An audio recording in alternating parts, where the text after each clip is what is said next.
Alrighty guys, today we're going to be checking out the brand new epic Pinecone cookie. We've got them here at a max level 70. They're going to be a bomber and placed in the front line. We do only have them at a 3-star promotion. Unfortunately, Gotcha was not in my favor this time around. We dropped 107,000 crystals and only could muster up a 3-star promo. As far as the best toppings to use, so far I have found that a full solid almond set does work the best. I have tried a couple other ones and they just did not quite meet the mark, as well as a full solid almond build, especially in the arena and because they are a frontline unit. Now, as far as important substats go, you're just going to be stacking up as much damage resistance as you possibly can after you have at least achieved 6% for the attack speed. You have to have 6% to pair well with the robe treasure buff. And now the reason why you want the extra 6% attack speed and utilizing the buff from the robe treasure is due to their skills mechanic. As you guys can see here, when he hops on the back of the tree golem, it's actually a certain duration, and during that duration is the only time that he throws those pinecone bombs, and in doing so, you have a certain window to pop off as many bombs as you possibly can. Alright, so for the first thing I want to show you guys, and that's going to be just their overall skill mechanics,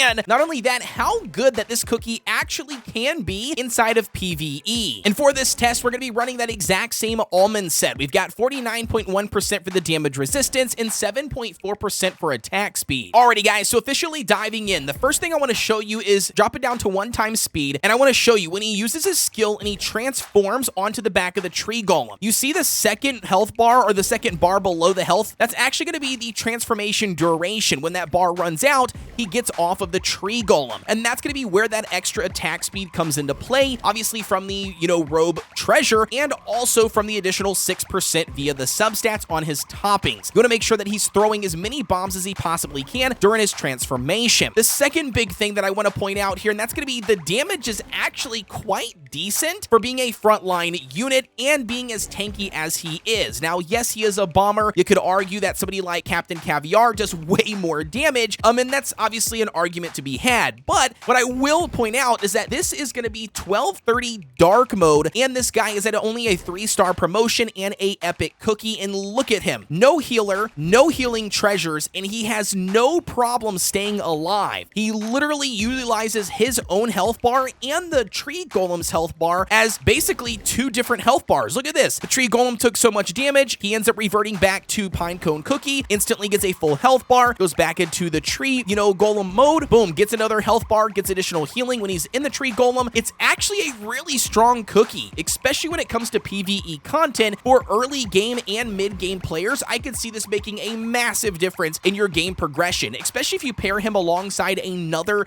stun unit like Brute Cookie or Schwarzwalder, whatever you want to call him. They would make a very good duo and provide a lot of crowd control via the stuns that they both provide. Alrighty, now let's dive into some PvP action, alright? I want to show you guys a brand new team composition that was actually shared to me by Archzon, I believe that's how you pronounce it, over on the Hollyberry server. They are literally ranked number 2 and constantly fighting for number 1 when it comes to the Kingdom Arena. The team consists of Pinecone Cookie and Financier in the front, Sherbert in the center, and then Oyster Cookie and BTS in the back. We've got the Robe, the Old Pilgrim Scroll, and then the Jelly Watch. Pinecone Cookie once again is going to be running that exact same solid almond set. Nothing too crazy, at least the 6% for the attack speed, and then stacking the rest in damage resistance. Financier is going to be running a full Swift Chocolate build. The main focus is at least stacking between 18 and 19% for the cooldown, and then the rest into damage resistance. Sherbert's going to be running a full Swift Chocolate build. Once again, you want to make sure that you have the second highest attack speed, so they also receive the buff from the Robe Treasure alongside Pinecone, and then you want to at least have 23% for the cooldown. The rest of it you want to stack into damage resist as much as possible. Oyster Cookie is going to be running 4 solid almonds and 1 Swift Chocolate. The main focus here is at least achieving the 11.4% of cooldown, so you at least get 3 of the 4 soldiers that she can summon, and then once again pumping all the rest of it back into damage resistance to aid in their survivability. And then last but not least, we've got BTS running a full Swift Chocolate build. Again, your main focus is just stacking up as much cooldown as you possibly can. Now, it's very important to note that this team is very strong against Captain Caviar and Clotted Cream throughout the arena. However,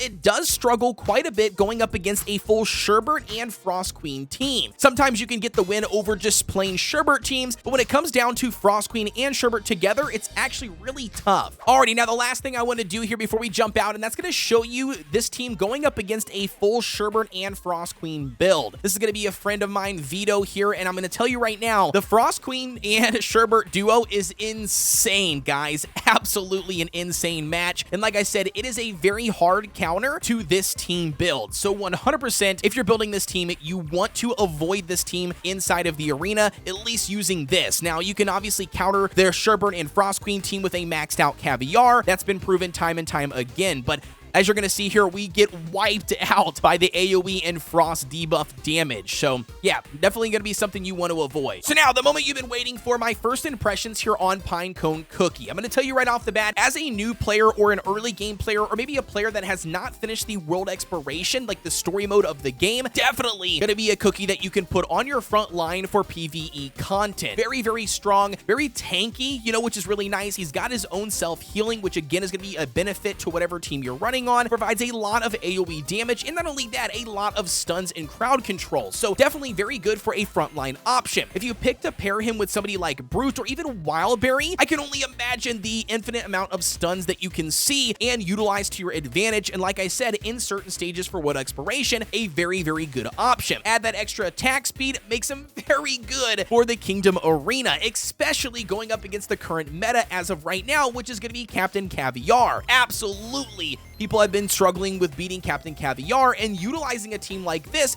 to take him out will help you guys rank up this season. As far as additional testing, obviously more stuff has to be done. As more information is discovered, I will be sure to post another video here to update you guys. Don't forget to like, comment, and subscribe here on the channel for everything Cookie Run Kingdom related. And if you guys have any additional questions, I would invite you guys to join the Discord. You can find that link provided down below in the description. But with that being said, as always, I'll see you guys on the next one.